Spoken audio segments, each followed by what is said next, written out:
Salut à tous et à toutes. Donc aujourd'hui nous allons faire une nouvelle leçon qui porte sur tag question, les gars, ou question tag. You know, c'est quoi tag question and question tag? C'est une petite question, small question in the end of statement. Donc les gars, en anglais parfois vous avez une phrase.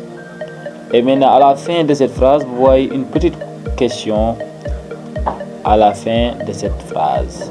C'est cette petite question-là qu'on appelle question tag ou bien tag question. Donc, pour cette petite question-là, nous allons étudier comment le faire et quelles sont les normes à suivre. Alors, avant tout, je vous demande de s'abonner si ce n'est pas encore fait. Voilà. Bon, tout d'abord, il faut savoir que pour les tag question ou question tag, on a besoin des auxiliaires, tout simplement. Auxiliaires ou bien les modaux. Modal verbs ou auxiliary verbs. Only. Parfois, vous avez in the statement. Si dans la phrase, dans la première phrase, si vous avez un auxiliaire ou bien un modal verbe, donc qu'est-ce que vous allez faire? Vous allez utiliser cet auxiliaire-là ou bien ce modal verbe. You know? Ok? Les auxiliaires, vous pouvez avoir to have, to be, to have. Et je vous avais dit que to have peut être auxiliaire parfois, comme il peut être ordinary verb. Ok. Alors, donc, on peut avoir un auxiliaire ou bien un modal verbe, ok, au niveau de la première phrase. D'accord. C'est-à-dire, le verbe principal, ça peut être auxiliaire ou modal verbe. Donc, voilà. Parfois, ça peut être un verbe ordinaire, comme vous le savez aussi. Donc, je dis, if an ordinary verb is used in the statement, use to do. Dans ce cas-là, vous avez to do.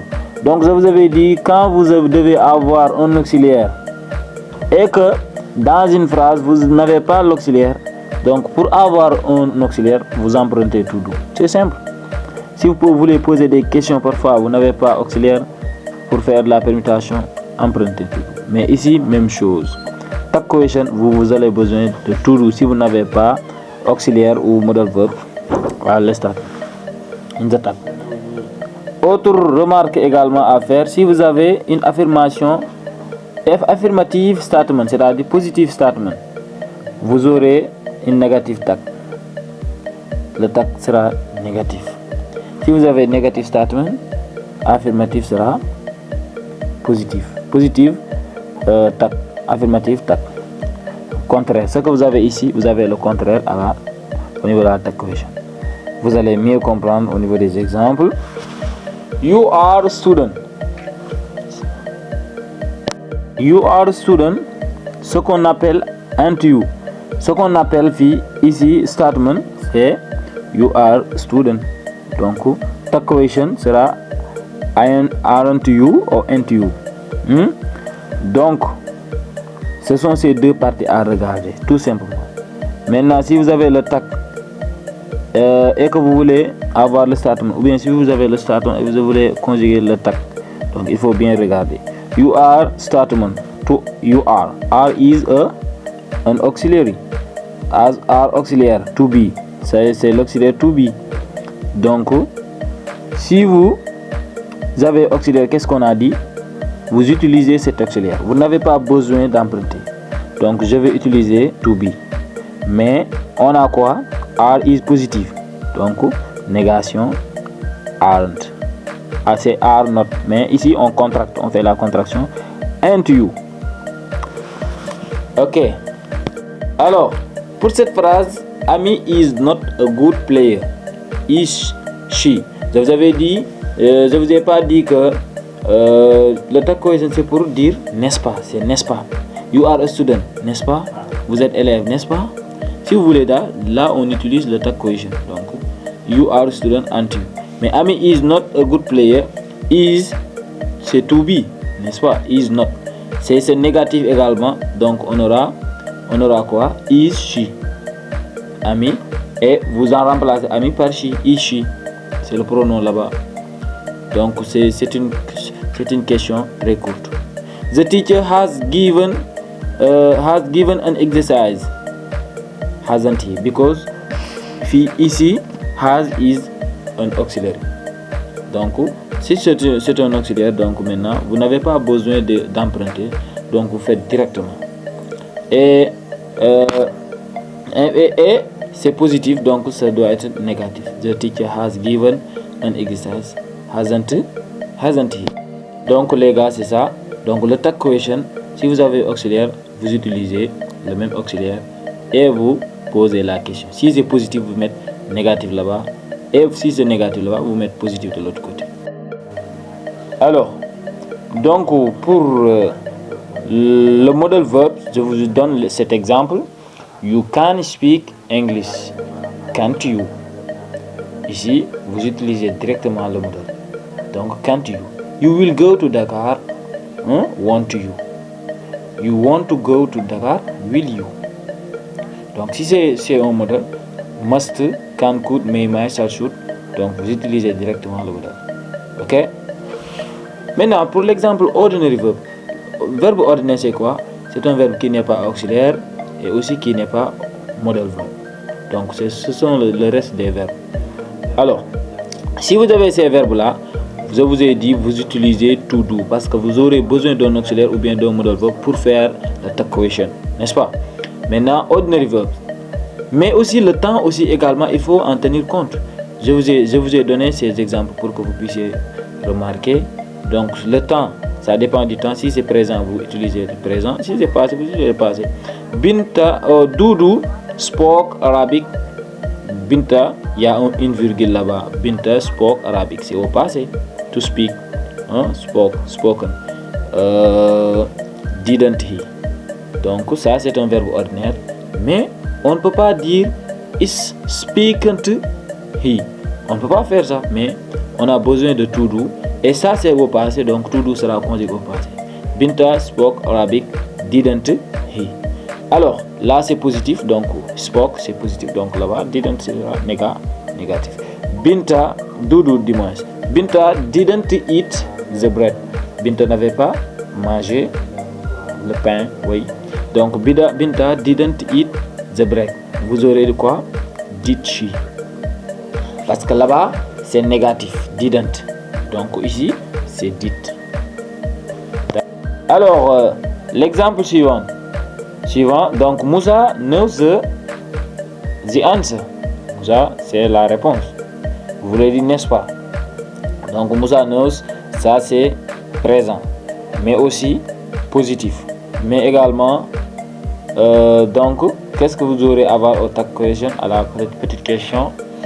Donc, vous avez également ordinary verb. Donc, vous utilisez l'auxiliaire to do. Vous empruntez to do. Moussa does. Donc, doesn't he. Donc, là-bas, c'était positif. Knows, ici, négatif. C'est bon. Alors, je voudrais attirer votre attention. Si c'est impératif sentence. Impératif sentence, c'est-à-dire si c'est impératif, si ça donne un ordre ou bien une instruction égale, etc. Donc, là-bas, il y a deux personnes. Première personne. The second person singular au plural. Donc you au pluriel et you singulier, c'est la même chose. The first person plural, we. Donc là-bas, si c'est à la deuxième personne du singulier au pluriel, vous aurez besoin au niveau du tag question will you or want you si c'est négatif. Donc will you vous utilisez quand il y a négatif là-bas et vous utilisez will you, c'est positif. Si vous avez positif et vous utilisez want you. Take a bus, ça c'est positif. Mais c'est une instruction également. Want you. Don't go out, will you. Négatif ici. Don't go, ça c'est négatif. Donc will you, ça va être positif. Donc les gars, c'est facile à apprendre ici. Will you or want you. Donc à la deuxième personne, il y a la deuxième personne du pluriel et singulier. Donc will you or want you. Vous manipulez tout simplement. Mais si c'est avec la première personne du pluriel, qui est oui, donc vous utilisez directement shall we. Ça ne change pas. Let's go, shall we. Let us go. Donc ça c'est contracté, let's go. Donc shall we. Let's do exercise, shall we. Ok. Donc be careful, attention. Si c'est à la première personne du singulier au présent. I am a farmer. Or I'm a farmer. And I. Parfois j'oublie de mettre la virgule, vous m'excusez, mais ça doit avoir une virgule là-bas. I am a farmer and I. Mais aren't I, non, ne dites pas ça, ne dites pas aren't I, mais dites aren't I. Donc notez bien cela. Et parfois également vous pouvez, au niveau de la première partie, vous pouvez avoir un mot négatif. Negative word in the statement. You never go out Sénégal. Regardez never. Donc ce que j'ai mis en rouge. Never. Donc c'est un mot négatif. Donc vous sous-entendez que never là c'est ça, c'est négatif. Donc vous allez dire do you mais pas don't you. D'accord. Donc vous pouvez regarder la phrase. Vous n'avez pas vu not et vous dites que ça c'est positif alors que c'est négatif. Donc vous aurez besoin de là. Si vous avez également une autre attention, c'est si vous avez ces mots, les one, les mots en one et les mots en thing. Someone, no one, everyone, hein, et les mots en body, everybody. Donc là-bas, le pronom, c'est ça le pronom. Le pronom, vous remplacez au niveau du tag cohesion par they. Someone is at the door. Aren't he? Non, vous ne dites pas aren't he, mais isn't he, mais vous dites aren't they. Vous utilisez they parce que someone, vous allez le remplacer, c'est inconnu, vous allez le remplacer par they. Everybody, vous allez le remplacer par they. Everyone, donc ce qui est en one et en body, vous remplacez. Alors que pour les mots en thing, vous utilisez, vous remplacez par it. Everything, everything is okay, isn't it? Donc everything is okay, even everything, nothing, okay, something, you know. Donc en résumé, donc les gars, en résumé, c'était tout simplement ça.